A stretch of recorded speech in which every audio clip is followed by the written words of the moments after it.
शुरुआत संबित पात्रा जी मैं आपके साथ करना चाहूंगी।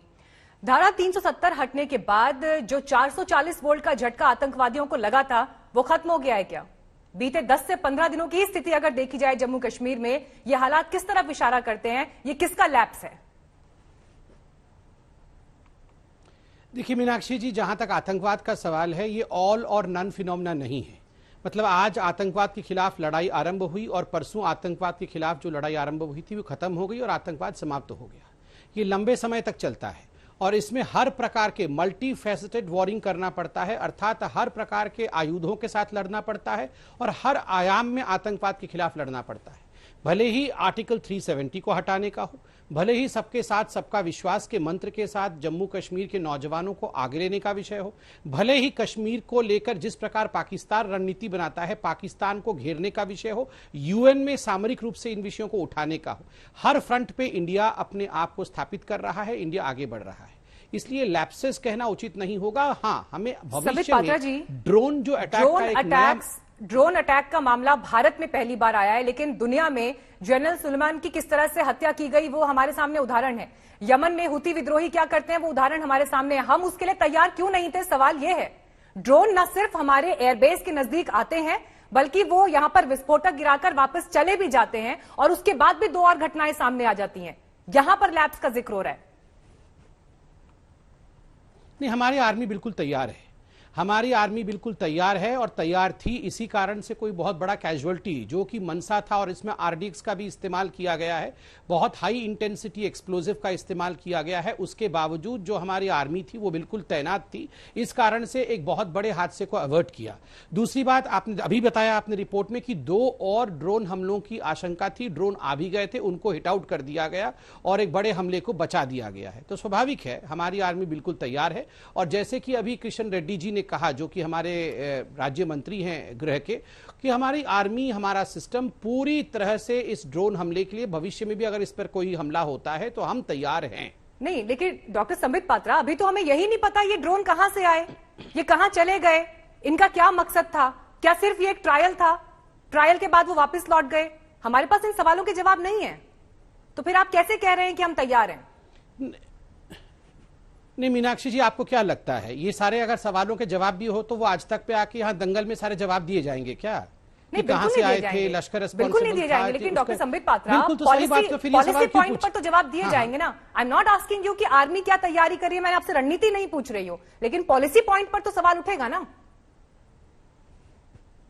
नहीं, पॉलिसी पॉइंट पे बता रहा हूं। पॉलिसी है कि उनके पास ड्रोन है तो हमारा ड्रोन भी तैयार है। हमारे पास अभेद्य लक्ष्य है, ऐसा लक्ष्य है जिसको हम भेदेंगे। वो क्या सोच रहे कि अभेद्य है? बिल्कुल नहीं है। तो क्या आज आप देखिए जहां जहां भी भारत के ऊपर हमला कर, चैनल पर ये कह रहे हैं कि हमारे पास ड्रोन का जो ये हमला हुआ है उससे निपटने के लिए एंटी ड्रोन टेक्निक या उससे निपटने के लिए जो एक काउंटर स्ट्रैटेजी होनी चाहिए, काउंटर प्लान होना चाहिए, वो है?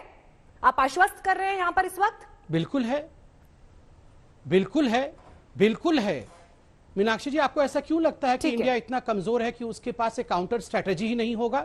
बिल्कुल इंडिया के पास काउंटर स्ट्रैटेजी है और उस स्ट्रैटेजी पे काम भी आरंभ हो गया होगा। सब कुछ टीवी डिबेट्स में डिक्लेयर नहीं किया जाता है और नहीं करना चाहिए कि भारत कल क्या करने वाला है। इसलिए उठ रहे हैं संबित पात्रा जी, समझिए सवाल इसलिए उठ रहे हैं कि ये घटना सिर्फ जम्मू एयरबेस पर खत्म नहीं हो गई। उसके बाद लगातार बीते 2 दिन में फिर से ड्रोन देखे गए हैं और हमें उसके बारे में कोई जानकारी किसी के पास नहीं है। नहीं, ड्रोन्स देखे गए हैं तो ड्रोन्स को मार गिराया भी गया है। मिलिट्री इंस्टॉलेशंस के नजदीक इस तरह से आसमान में एक अनआइडेंटिफाइड ड्रोन उड़ता दिखाई दे रहा है जिसके बारे में कोई जानकारी नहीं है। क्या ये खुशकिस्मती नहीं थी कि वो उन विस्फोटकों से हमें कोई बड़ा नुकसान नहीं हुआ? लेकिन अगर वो नुकसान हो जाता तो उसका वो किस स्तर का हो सकता था, क्या हमें इस बात का अंदाजा है? मीनाक्षी जी, मुझे लगता है खुशकिस्मती कहना उचित नहीं होगा, प्रिपेयर्डनेस ऑफ आर्मी कहना उचित होगा। आज भी अगर कालू चौक के ऊपर ड्रोन देखा गया, उसको निरस्त किया गया, उसको मार गिराया गया, तो ये खुशकिस्मती नहीं है, ये प्रिपेयर्डनेस है। कहीं ना कहीं हमारी देश की जो सुरक्षा व्यवस्था है वो प्रिपेयर्ड है और इन सारी चीजों के लिए उनके पास काउंटर स्ट्रैटेजी भी है। इसलिए ये देश में हमारे जो इस प्रकार का कुछ लोग फैलाते हैं कि हमारी देश प्रिपेयर्ड नहीं है, अब हमारा देश क्या कर लेगा, ये उचित नहीं है। बिल्कुल आप विश्वास रखिए, सरकार की पॉलिसी पर भी विश्वास रखिए और इंडियन आर्मी के शौर्य के ऊपर भी विश्वास रखिए। ठीक है सलमान निजामी, जो तस्वीर अभी जम्मू और कश्मीर में दिखाई दी है इन रीसेंट इंसिडेंट्स पर, कौन आतंकवादियों को खाद और पानी दे रहा है? देखिए, मुझे लगता है जो पाकिस्तान के प्रधानमंत्री को लव लेटर लिखते हैं उनके बर्थडे ग्रीटिंग्स पे, वही तो मुझे लगता है उनको हेल्प कर रहे होंगे।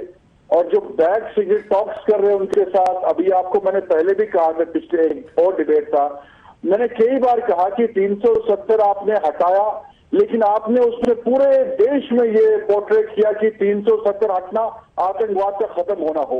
हम पहले से कहते थे कि आप ये मत समझिए कि 370 ही जो है आतंकवाद का एक वो था, अब खत्म नहीं हो गया, लेकिन पाकिस्तान के राष्ट्राध्यक्ष को हेल्प किया अटैक करने के लिए, और हम ये सुन भी रहे हैं। आपके बीच में नहीं ना आप ना कंप्लीट करने ही नहीं देना है ना ऐसी बातों को। इन्होंने कहा कि प्राइम मिनिस्टर नरेंद्र मोदी जी ने हेल्प किया ये अटैक के लिए, और हम इसे सुन रहे हैं चैनल पे बैठ के क्यों?